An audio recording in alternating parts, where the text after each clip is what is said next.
Hello and welcome back to my channel.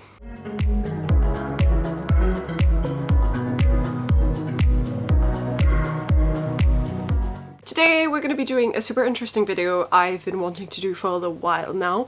I saw the other day that Chandler Ainsley, who I absolutely love her videos, just did a video where she got inspired by TikTok to read certain books, and she was just testing them and like reading through them and seeing whether TikTok's recommendations were good for her or not. And I think she had a lot of fun doing this video because it totally made me want to do the exact same thing, especially since I don't think I'm gonna have the same types of recommendations or TikToks / book talks that will appear on my For You page at all compared to hers, so I thought it would be super fun to do. The first book that I'm going to be reading, which isn't really a book, was recommended to me on TikTok from just a random TikTok that I saw one day, and I did not even like. I didn't even press like, so I can't find it again.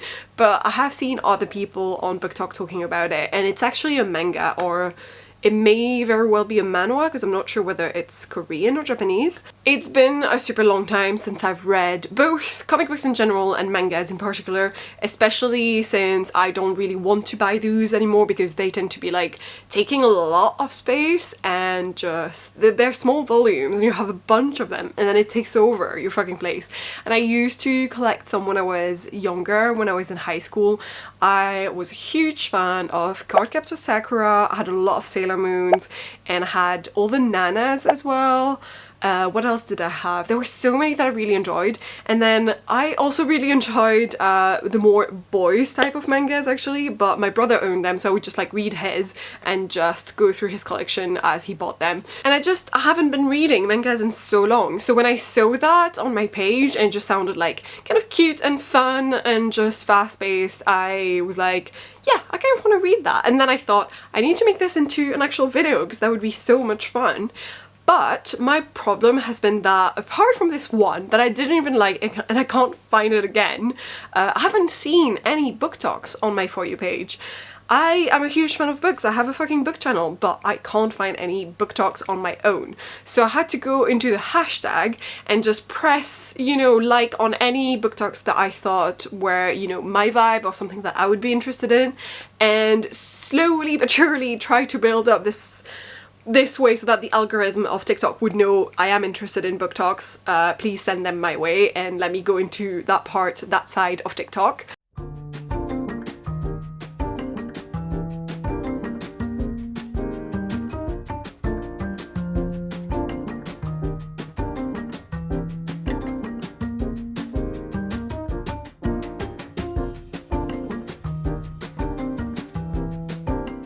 So the manga in question, the comic book in question, is called Bloody Sweet, and it's about this girl who is the daughter of a shaman woman, and because of that she gets bullied in school, in particular by this girl who's super cute and is kind of one of the popular girls, and she leads the trend to call her like a witch or whatever, and they hate her and bully her every day at school. So trigger warning for a lot of like bullying and things like that. One day, as they're taunting her and bullying her, they take her with them to this place, and they're on like this little school trip thing, and when they go to this place there's like a cupboard that's been covered in like little papers that have markings on them to protect or like to do a certain magical shamanic thing. I can't explain this. So they find this cupboard that's been sealed, and her and Nerim, I think her name is Nerim, she ends up having to open the cupboard because of the other girls. They tell her to do so, and when she does, they find this vampire guy who wakes up.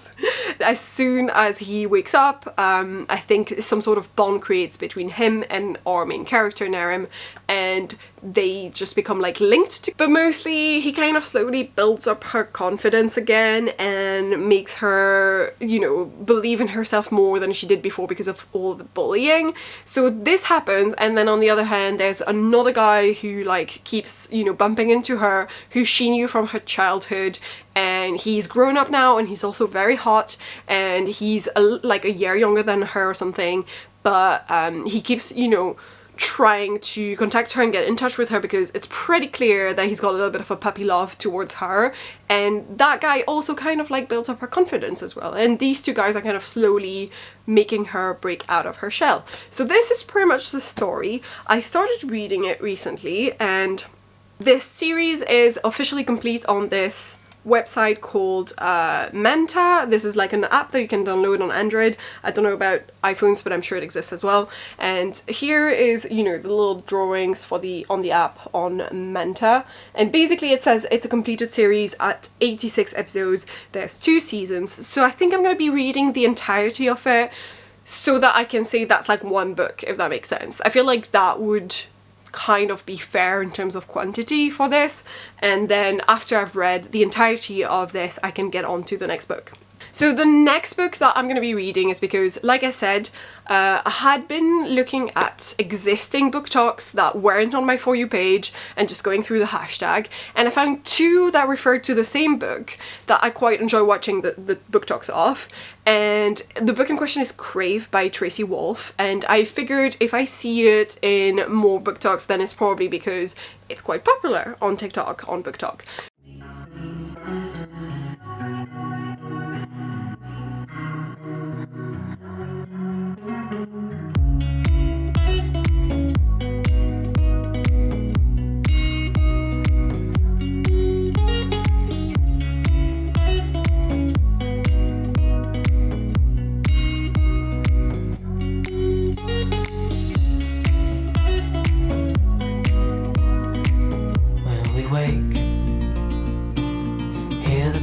And see the sun. Side by side our fears are done. All the good times just begun.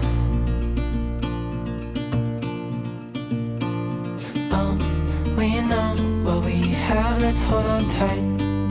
Found what we're looking for in life. Call us crazy, but things are finally right.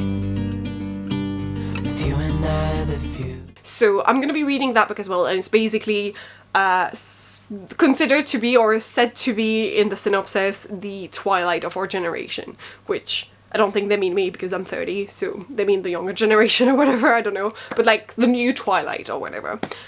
So you can see the cover clearly as well is very obviously something to do with vampires and very similar to the Twilight covers, but I think it's a little bit more, it's less that the character takes fucking pages and pages to realize that her boyfriend is a vampire. It's more that she goes to her uncle's boarding school, and when she gets there she realizes it's super strange and that it actually caters to creatures, magical, supernatural people. And there's one guy in question who's a vampire, and he sounds a lot like Edward. He sounds like he's a little bit emo and, you know, sad or whatever, and that she slowly gets closer and closer to him, I guess. That is all I know about that book, and I've ordered it now, so I'll receive it probably in the next few days. And then the third book that I have seen was on another book talk that actually appeared on my For You page, and I was like, yes, I'm finally getting there. And this was a book talk about fantasy standalones. One of the books in there was by Jeff Vandermeer, and it's called Born. And first of all, I think she's wrong because I've seen that there was a sequel called Dead Astronaut, so clearly it's not a standalone. But I did read Annihilation and the trilogy of that by Jeff Vandermeer and really enjoyed it. It's considered weird science, weird sci-fi, and I kind of like those vibes, so I think I'm gonna go with that one because it feels like something I would generally enjoy, and also see whether I like more books by Jeff Vandermeer. So I'm quite excited to get to that book as well. Hello. Let's talk about some fantasy standalone novels. If you're a fantasy lover like myself, you know that sometimes it's a really big commitment to get into a large series, but also finding a really good standalone is kind of hard. Don't worry, I'm here to help. My first recommendation is Uprooted by Naomi Novik. Not only is this a fantasy standalone, but I literally read it in one sitting. Another amazing standalone by Naomi Novik, Spinning Silver. This is perfect to pick up in the winter as it has a snowy forest setting. Born by Jeff Vandermeer. This is considered weird fiction, and it's really weird. The 10,000 Doors of January by Alex E. Hara. I haven't read this yet, but I hear only good things. Neverwhere by Neil Gaiman. This is the perfect mix of really whimsical and really dark, and somehow it really works. Somehow I forgot to mention Middle Game by Sean McGuire. This is one of the most unique and weirdest stories I've ever read. The Sword of Kagan. I also haven't read this yet, but when I tell you this sounds like one of the coolest books I've ever heard about, I'm not lying. I'd love to know some of your favorite fantasy standalone. I think that's it. I feel like reading 3 books in total for this vlog is gonna be enough of a little experience, and if I enjoy it and I want to do more, and since then, since I've been now more and more on BookTok, I may get more BookToks coming my way on my For You page, then I will save those and make sure to do like a second part to this video and just see whether more recommendations would match my actual taste.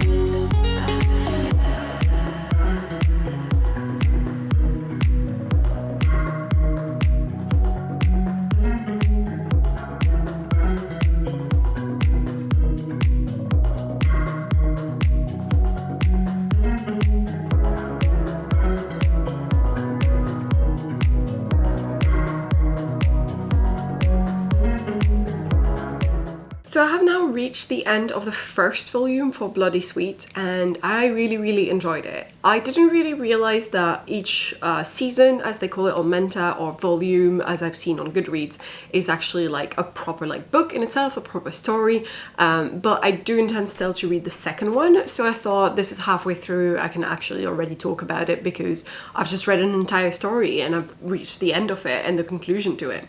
And then there's just like a little bit of suspense and, you know, like some small hints at what is to come in the next volume, which is just going to be like another focus for the story. So as I said earlier, we follow Narim. I think her full name is Shin Narim, and I'm probably not pronouncing this right and I'm so sorry. She is the daughter of a Mudang, which means a Korean shaman, a Korean female shaman. I'm not sure whether Mudang includes the fact that she's female or not. I can't really remember. There's like some notes and explanations every now and then whenever there's like a word that isn't in English to tell you this is what this is and this is what it's called, etc. So she's a Mudang, and because of that all of her classmates have always treated her as an outcast and kind of bullied her, but there's one in particular whose name is Songjina, and she has always been like, more than treating her as an outcast, she's always been like pretending to be her friend and then behind her back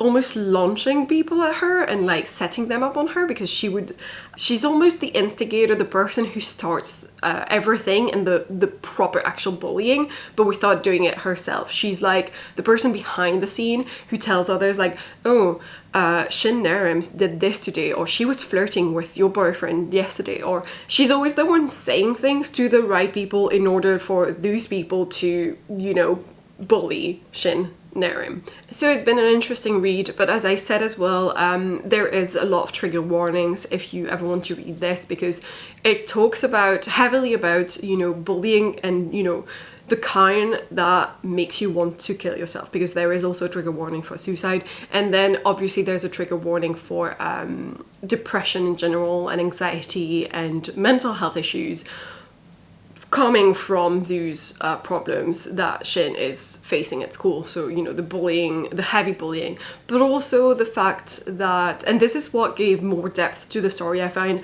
there's a lot about like her relationship with her mother and the fact that her mother is never there, and you see some chapters from the mother's point of view, and you have her like really trying to like pray for her daughter for this and that, and you can tell that she cares about her daughter so deeply that she's almost leaving her alone because of it, but that because of that she knows nothing about what's going on in her life and doesn't realize at all that there is bullying until, you know, much later on. I really enjoyed the story in general. I really like the banter and the romance aspect that is slowly developing between her and the vampire guy who's called Fitichao, and I don't know whether I'm pronouncing this right once again, but he is very sweet, and you get his backstory as well from like 500 years ago, how he became a vampire and everything, and I love that aspect because at first you might think, okay, he's just in it for the blood, but then you slowly start realizing he's extremely similar to the main character and has lived as an outcast as well originally, and totally understands her feelings and like how she's dealing with it, and tries to give her advice on how to be better at it and everything. And really loved that aspect and the slow development of it. And just in general, what I loved about it is the character development. I thought by the end Shin Narim was like so much cooler and more confident and able to stand up for herself. And obviously this is a bit of a spoiler, but you also know this is going in that direction, so it's not really. And yeah, I just really loved the way that it was dealt with, the way that it was, thanks to all of her different relationships coming together, like trying to mend her relationship with her mother, making new friends at school. There's like this girl who sits next to her and wants to say something, and also has some sort of character development in just a few pages, because you don't see her very much, but every now and then you see her and she's like slowly building up the courage to like do something and say something about the bullying, and she wants to stand up to the other girls as well. And then you also have this friendship that she develops with the redhead guy. I forgot his name, well, even though he's obviously, you know, a bit in love with her, but it's just very sweet and very well written, well done. And I love it when comic books give you these feels, you know, like when they do it well and you have proper character development. So really fun to read so far. I almost feel like I'm concluding this segment, but I am a little bit, because I finished the first book and I'm just going to read the second volume and, you know, mix them together. So I'll have like a conclusion to the entire series afterwards, because the series is completed at 2 volumes, so I feel like it's only fair for me to read volume 2 of this. Volume 2 seems to be focusing on something to do with Fittershaw's past, because when you finish the end of volume 1, you have like a character from his past that appears, and that gives you the hint that this is going to be about that. So I'm expecting a lot of drama, but also I'm quite happy that we're going to be dealing with something else than Shin Narim's like general, you know, confidence in herself and depression and bullying situation and everything. I'm happy that it's not reverting back to that and just repeating itself, and that we're moving on to something else, and that she's probably gonna keep like her character development that's happened in the first volume in order to, you know, deal with the new issues that they're gonna deal with, which are gonna be of a completely different nature. So that sounds quite exciting to me and like well done. So yes, I will let you guys know once I have started or finished reading volume 2.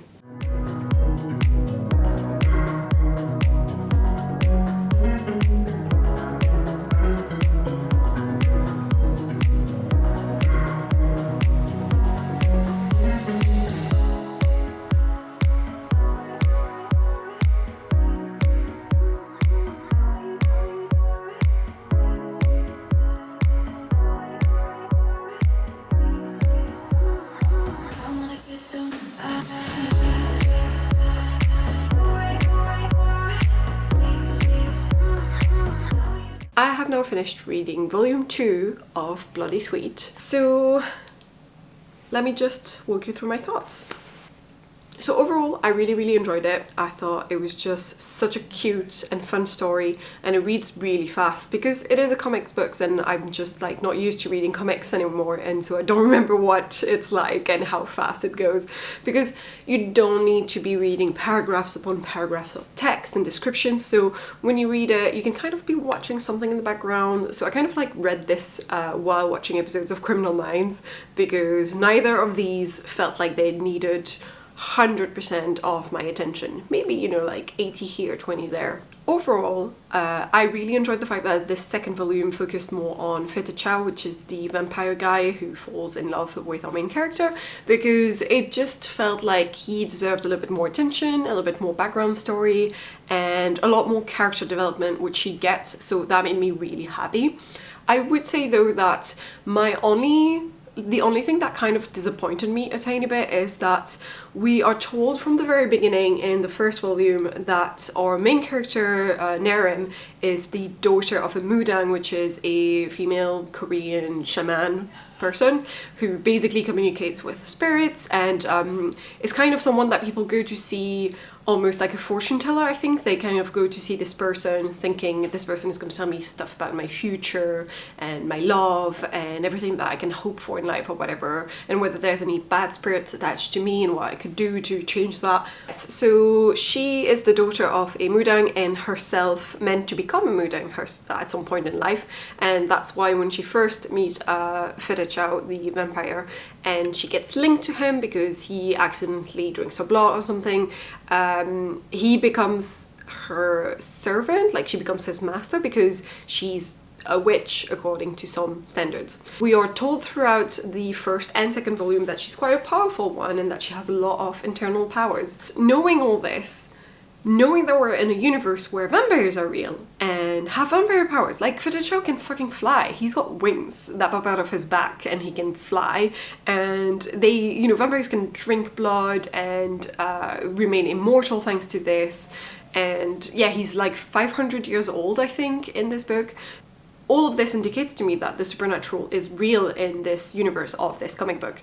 And my expectations from that is that we're gonna see Narum use her powers, like actual powers, actual supernatural evident powers. But nothing really happens like that. She just gets like good hunches every now and then. She gets a vision of someone at some point that helps her and, you know, helps her save this person. And that's cool and all, but yeah, I'm just a little bit disappointed. I guess I just expected a tiny bit more and just wanted to see something a little bit more visible in terms of her powers. So that's the only thing that made me slightly disappointed and just would have made me hope for a little bit more from this story, but that's it, and it's really not that big of a deal. So overall, I thought it was really cute, really nice, and just enjoyed myself reading it.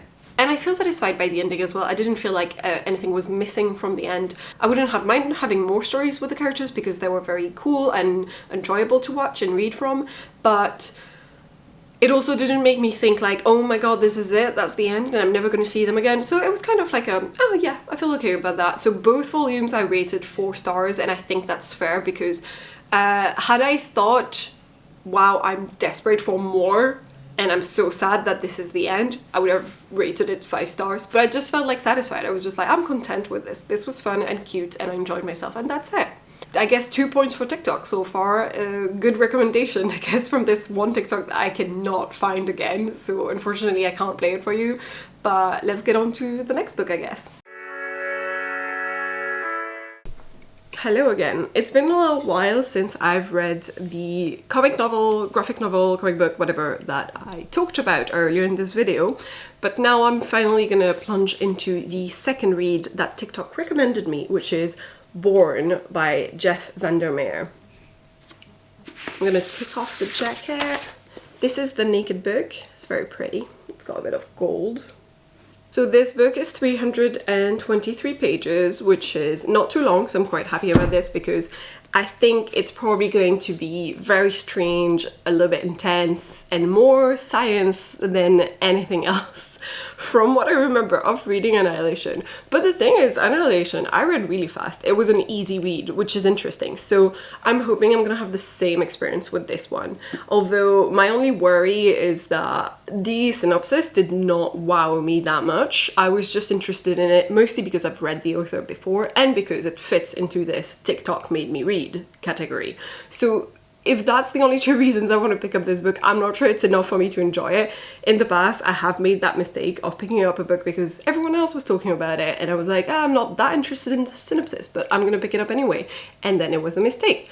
I'm not even gonna attempt to summarize what the synopsis says because it is long and I have no idea what any of it means, except that we're talking about a woman who lives in a ruined city that was half destroyed by drought and conflict, and she finds, I guess, this creature? She finds Born. It says, Born is little more than a green lump. Plant or animal? Question mark. So that tells you the level of weird sci-fi this is going to be, and that's all I know about this book, so I'm gonna plunge into it not knowing that much.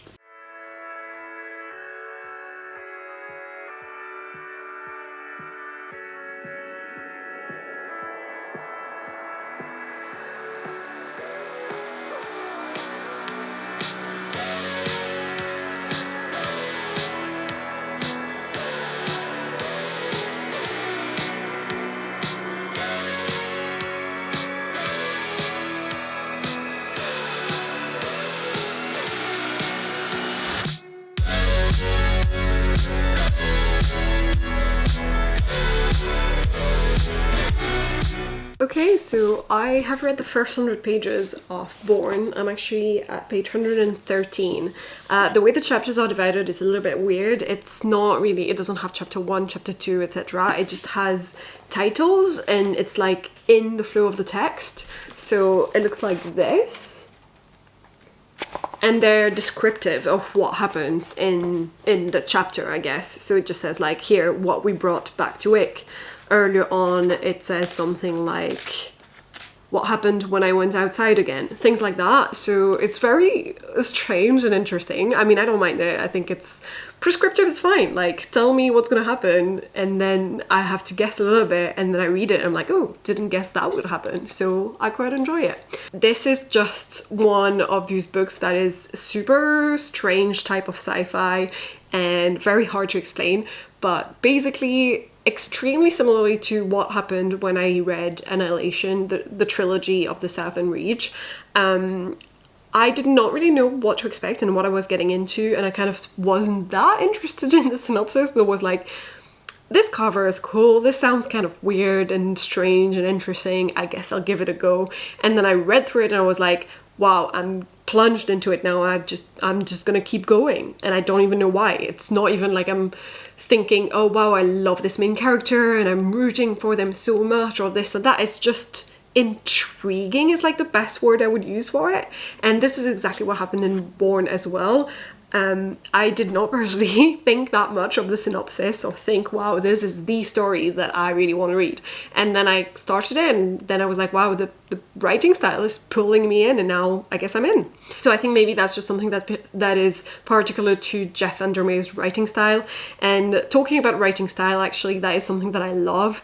It's the way he writes feels so intricate and just rich in vocabulary, and because I'm currently also rewriting my first chapters of the novel that I wrote, I'm taking so many of his vocabulary words and putting them in a list, thinking, oh, I could use that. That's a really interesting way of saying this or that. And I'm just making notes of them because I think that the way he writes is so fascinating and rich, and I really love it. I guess I can kind of tell you what the story is about. I haven't even done that. So basically, we're following this main character called Rachel, and she's talking in the first person point of view, and she lives in this post-apocalyptic world that seems to be what happened to Earth after some sort of apocalypse happened. The apocalypse in question would have been probably due to biotech going too far or something, because it seems like this new world is rich with a bunch of different biotech things. Like, there's things such as memory beetles, which are little beetles you put in your ears and they give you someone else's memories that aren't yours, and just they're like considered a drug because they make you dream of something else and you feel very happy and serene compared to the real world you're in. And then you have things like worms that take care of your garbage and just like dispose of it. There's like also little worms that like sew you back if you've been hurt or something and kind of act like a little medicine worms or something. I can't even remember the name, but it's all sorts of things like that. So it's super interesting and very different from a lot of sci-fi that I've read. So what happens is Rachel, on one of her scavenger hunts, because she is a scavenger, which is pretty much what everyone who's left is, she at some point finds this creature that looks like a sea anemone, and it's what is becoming Born, because she's going to name it Born.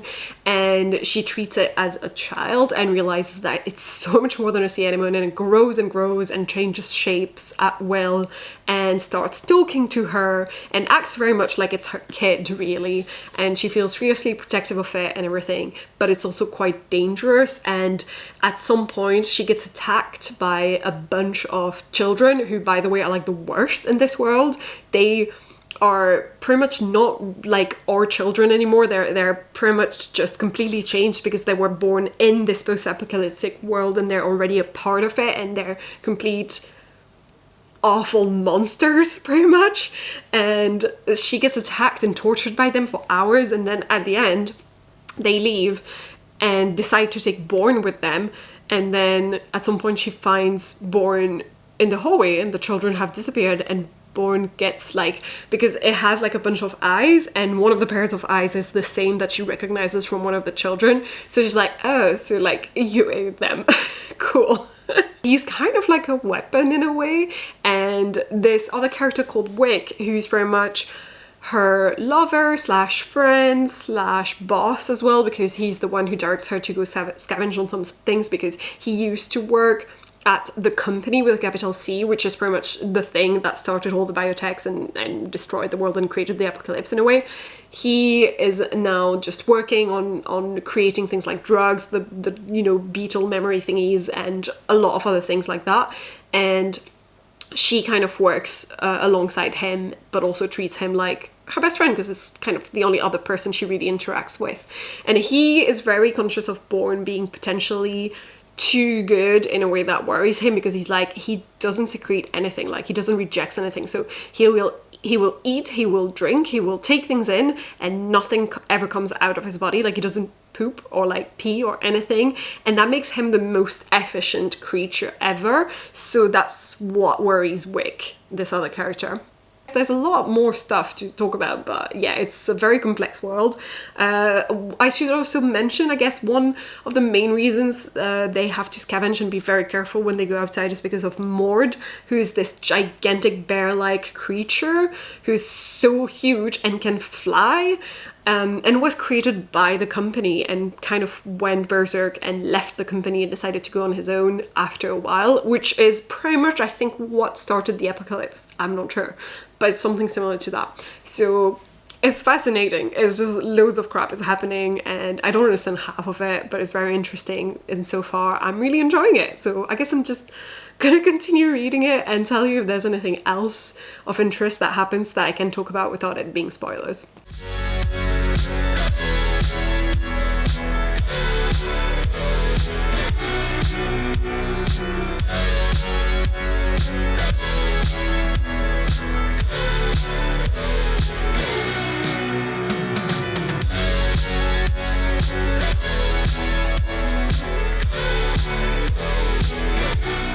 I have now finished reading Born by Jeff Vandermeer, and that was a ride. I literally just finished it like right now, so I'm still trying to gather my thoughts, I guess, but I think I'm gonna be rating it 4 stars. I think the reason why I can't exactly give it 5 stars is probably because the story was something that I thought was a little bit more dull than everything else in the book. I don't even know how to explain this properly. I just feel like the story itself was interesting, but wasn't something that gripped me as much as maybe Annihilation did or other books that I've been reading recently did. And I think maybe just because it's not as much for me, like it just feels like a wrapped up story. Like there's a conclusion and everything, there is an epilogue, and you just feel like everything is wrapped up properly. So in a way, I think that gave me satisfaction, but also made me feel like it was more basic compared to the other stuff that I've read by this author. So maybe that's why I'm like, it's not a full 5 stars, although it was really fun and really good and enjoyable. I think it's a 4 stars for me. I also have to reiterate what I said the first time around, which is that reading this made me feel smarter and dumber at the same time. Dumber because there's so many things that I was like, oh, what does that mean? I have to reread this passage. And smarter because it made me really stop and think about the words that were being used, and I loved it. The vocabulary in this book is so rich and intricate and interesting, and I loved it. And yeah, as I said before, I am currently rewriting some passages of my book, so I am taking notes from this master, pretty much. That's it for this book, so I'm pretty happy with this one. I think it's an unexpected one on TikTok, I want to say. When you think about it, most of the TikToks that I've seen on the book talk side of things have been a lot about like all the Sarah J. Maas books and all that kind of stuff, and nothing to do with this genre, I want to say, and this type of book. The next book that I'm going to be reading, I think is going to be a lot more typical for what I have seen so far of book talk, and it's Crave by Tracy Wolfe. So this is a story, and I think the cover as well, that really reminds me of Twilight in general. I do have hopes that this isn't going to be as shit as Hush Hush, which I read this year as well for another series, and that was just absolutely terrible. That was another ripoff of Twilight, so I hope this is going to be more like good ripoff of Twilight, if it is a ripoff at all. It is really big. It is like over 500 pages, 571 in total, which is quite thick, but I think it'll read quite fast because it is more YA, and Born was like much more adult, I think, in its writing style and in its story. Oh, we know have, let's hold on tight. Found what we're looking for in life. Call us crazy, but things are finally right. With you and I, the future is bright.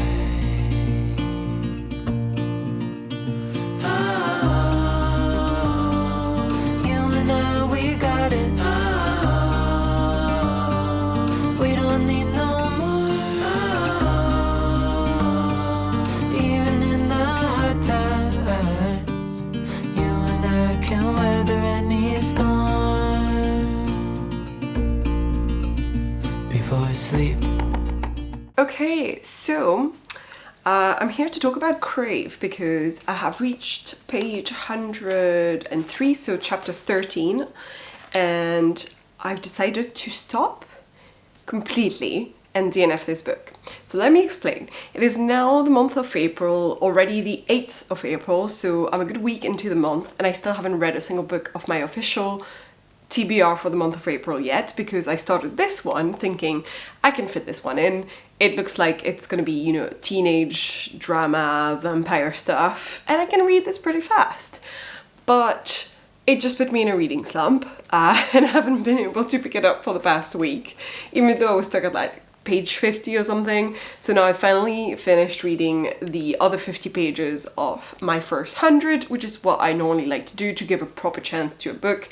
And now that I've done that, I decided it is time to DNF it, to admit that this is putting me in a reading slump I don't want to be in, and I can just round up my thoughts and finish this first part of I read TikTok, you know, recommendation books. So here is what this book is about. We're following, I forgot her name. What is her name? Grace. They said her name so many times and I literally just put it down and I forgot her name already. Wow. Her name is Grace. So we follow the adventures of Grace, who just lost her parents in a car crash, and she then has to leave San Diego, where she lived, to go live with her uncle, who is the headmaster at a prestigious preppy boarding school in Alaska, in the middle of nowhere, somewhere in Alaska. So she goes there, she meets with her cousin Macy. The school is called Katmere, and when she gets to the school, she feels like people are a little bit strange, in particular this really hot, moody looking Edward type of guy called Jackson, which I personally don't think is a great name, but whatever. And he's overly dramatic, treats her like shit even though she's barely met him, and then that's very much all that happens. She goes to a party and yeah, like that's about it. That's where we stop at. It's been 100 pages and not much has happened, except yes, she did get attacked by two guys. She got up in the middle of the night at some point to get some water or some shit, I don't know, and two guys that were coming back from the outside in just t-shirts and shorts or something, even though it's Alaska, were like threatening to throw her outside as like, I guess, a hazing thing or whatever. Basically she was like, they tried to murder me, what the fuck. So that is the strange thing that has happened, but she was saved last night by Jackson, who again acted super dramatic, and then she goes to this party that was thrown in her honor or whatever, and she realizes there's a lot of cliques in this very preppy school, and she's a little bit uncomfortable by the fact that everyone seems to be staring at her, and everyone is hinting in a very not subtle way that basically they all hate the fact that she's a human with no powers, and that her uncle, who's the headmaster, is crazy for having her brought to this high school because it is like a school for clearly creatures of some sort. It doesn't actually say, but I can only imagine it's a mixed bag of things. Here's the good. The good is that it's quite fast-paced and flowy, I want to say. Like, you can read this pretty fast if you just plunge into it and make yourself read it. It goes fast.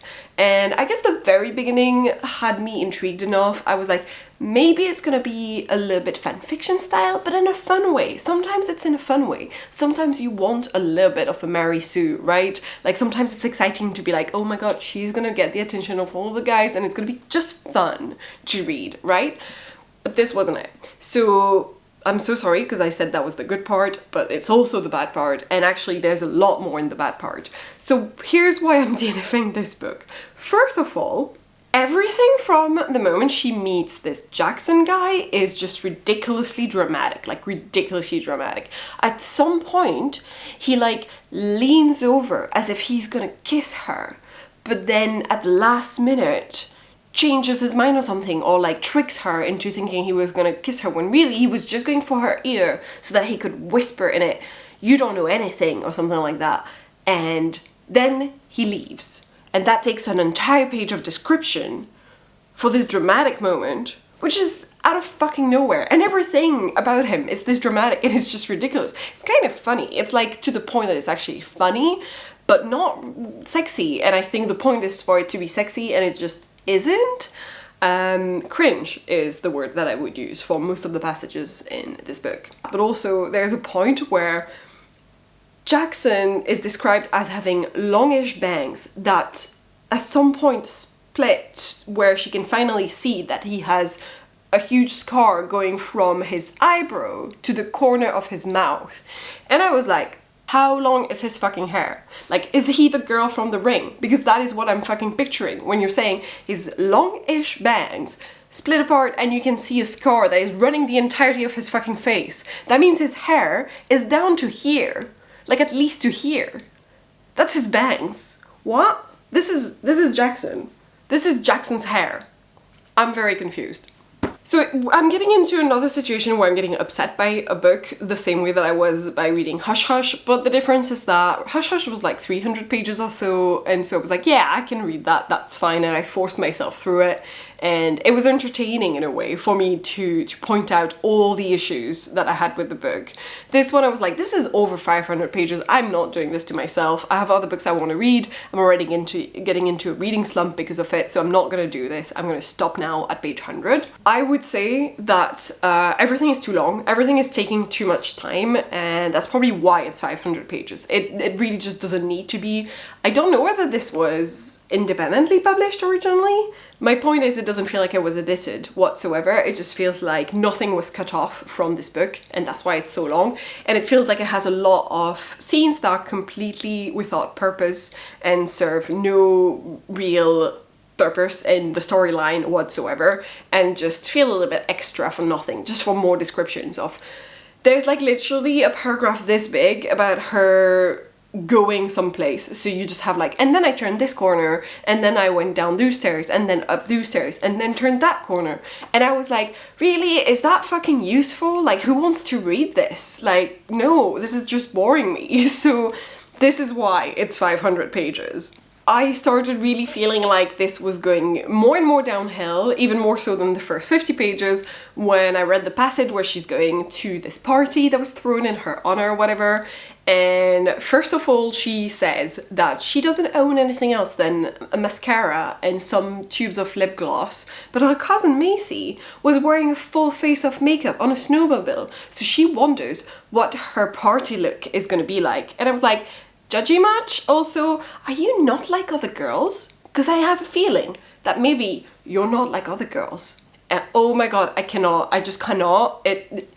This gave me massive Wattpad fiction vibes, especially when she starts describing herself and she goes, with my curly auburn hair, plain brown eyes, and the random grouping of freckles on my nose, I'm pretty much the opposite of beautiful. Okay, like, anyone can do this. Anyone can just give you 3 random descriptors about their features that sound perfectly normal, fine, or even beautiful, and then say, I'm so plain and ugly. Okay, so it's like, you just describe the color of your hair and eyes, and that makes you ugly. So every girl who has auburn hair, freckles, and brown eyes, that's probably a million girls, they're all ugly. What? That passage really just annoyed me to the point that I was like, I need to DNF this book and just wrap this up and finish off. So yes, that's it. That's my thought on that book. TikTok disappointed me, but also didn't, because I kind of expected it and I had that feeling that it was going to be like that, and just I still forced myself to read this book and realized there was a mistake. I mostly just regret buying it because I could just have read this on my Kindle. It's probably not that expensive and I could just have done fine without the actual physical copy, and it's just one more book that I'm gonna have to unhaul at some point when charity shops reopen, and I'm so sorry for the future person who buys this in a charity shop in the UK. These are all the books that I decided to read based off TikToks that I saw and was intrigued by. I'm gonna do more of this because I've been saving them every time I see them, and there are plenty of TikToks. I am mostly just avoiding the big ones, like all the Sarah J. Maas and Lee Bardugo and all of these books, like what is it, Blood and Ashes or Blood and Ash, I can't remember, like all of those enemies to lover with mostly just porn in it. I mean spice, I'm sorry, this is apparently the term that we use now to call sex in books. It's spicy. Okay, so all of these books that have no plot and are just spicy, often I don't even find them that good, and I don't find that they're good spice, because honestly, just go and read an erotica novel because they're probably better written. But I'm sure we'll be reading some more interesting stuff in the future in another one of those videos. If you enjoyed it though, please leave a like, leave a comment. If you disagree with me, feel free to tell me in the comments. I am open to criticism and I do try to respond to everyone, and I guess consider subscribing, ringing that bell, all that jazz, and I will see you guys in the next one. Found what we're looking for in life. Call us crazy, but things are finally right.